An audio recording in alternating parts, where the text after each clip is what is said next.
Hey, shifty, run.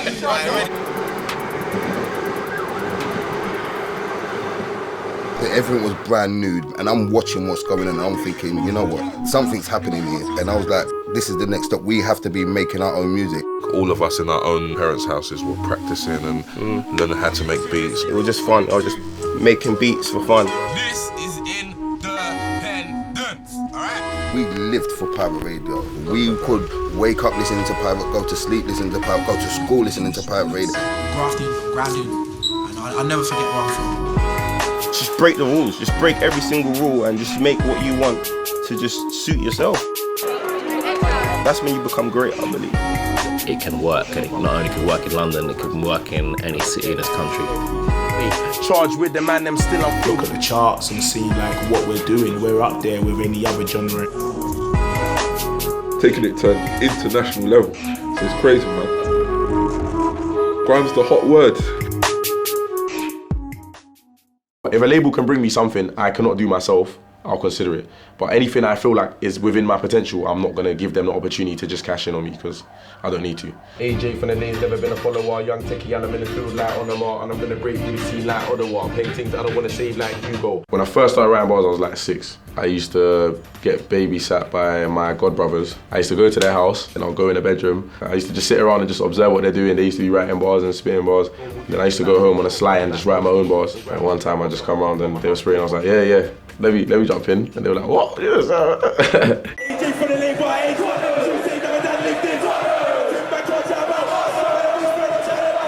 a lot of people think that it's easy to just jump on a mic, but it's definitely not that at all.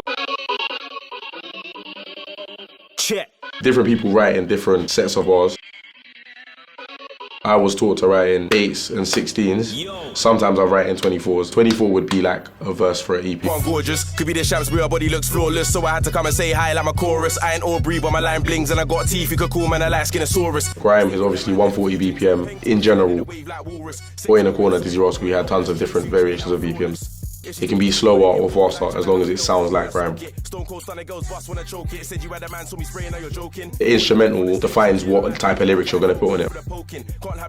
If it's a soft instrumental, you're going to put some like lyrics about girls or something.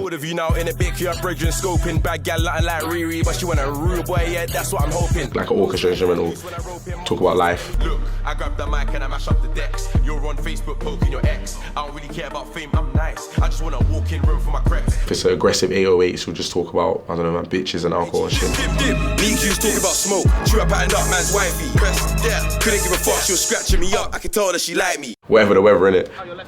Yeah. Let's pretend you're on the left wing. Yeah. You can point out certain things that Grime MCs do that other people don't do. So going to radio, wearing tracksuits, having a pouch, the way you talk, the slang you use, the way you move to girls, you know, chicken and chips, come on man, just everything. Everyone like, appreciates a bit of nostalgia, but not too much. I think you shouldn't base everything on nostalgia because otherwise it feels like Grime is just a piece of nostalgia and it's not.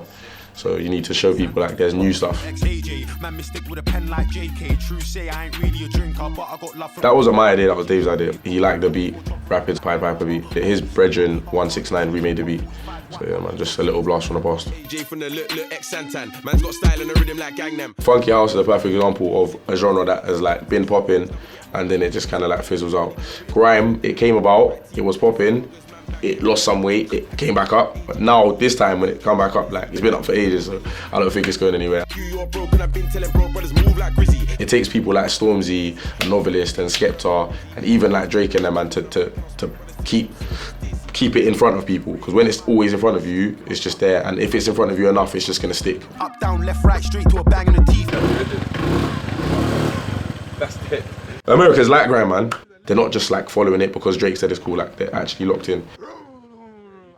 I've been like all over the world recently and everywhere I go, there is a reception for Grime. Like I went to Portugal, everyone knew my lyrics. They couldn't communicate with me, they didn't speak English, but they knew my lyrics, which means a lot to me. Put a lot of work in, man. Wanna go eat?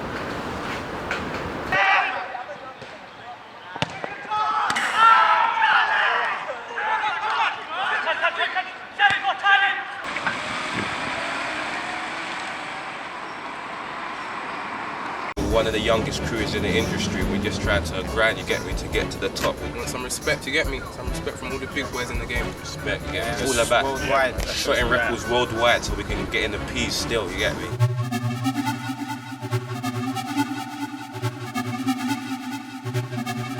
This was around the time you've got the Pay As You Goes, and I was like, this is the next step. We have to be making our own music.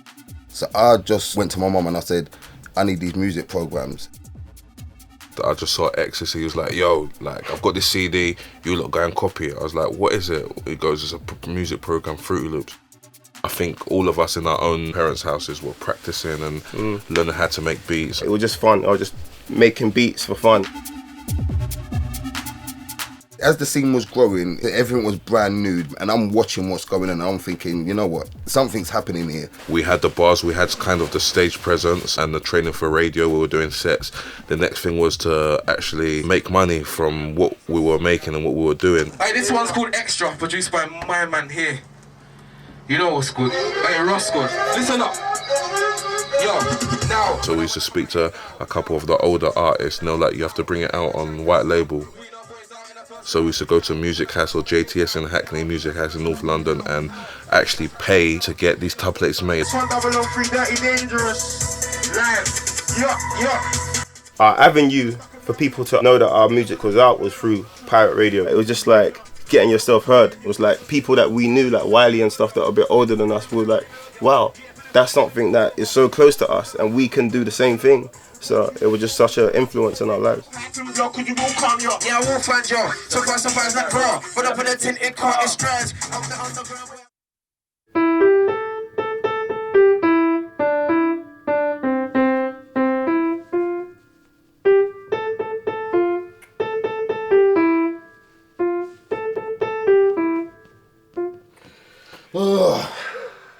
I swear down, after today, I'm gonna make sure I learn this because I can't have everyone knowing my melody and I can't even play it no more.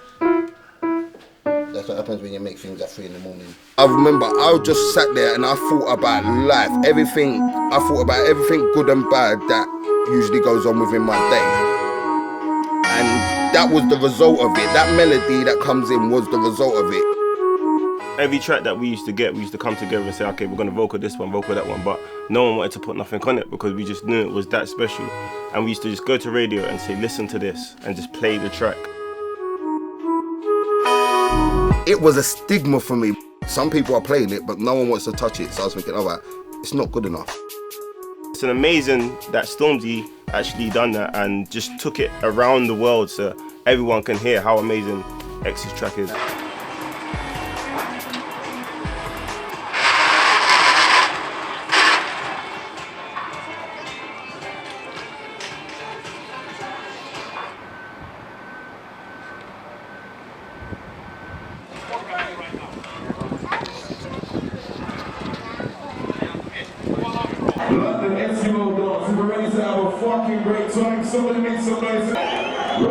Eskimo Dance is like the mother of grime events. It's basically MCs all on stage together, spitting on instrumentals. It's the only authentic grime event out there. Eskimo Dance started in a small club in Watford, only 800 people. It grew to SE1, which was 2,500 people. At the time, the demographics of people that went out didn't really behave themselves.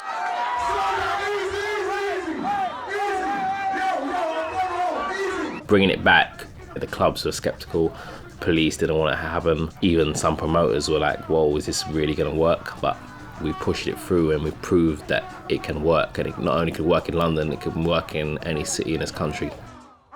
It was a completely new audience. The kids don't want to go out and have a fight. The kids want to come out and stand at the front and put their hands up in the air, gun fingers, and shout bars. Eskimo Dance is very, very independent. We hire the club, we do the production, we hire the artists, we do everything from start to finish. And that's why grime is real, and that's why it can last forever if we really want it to.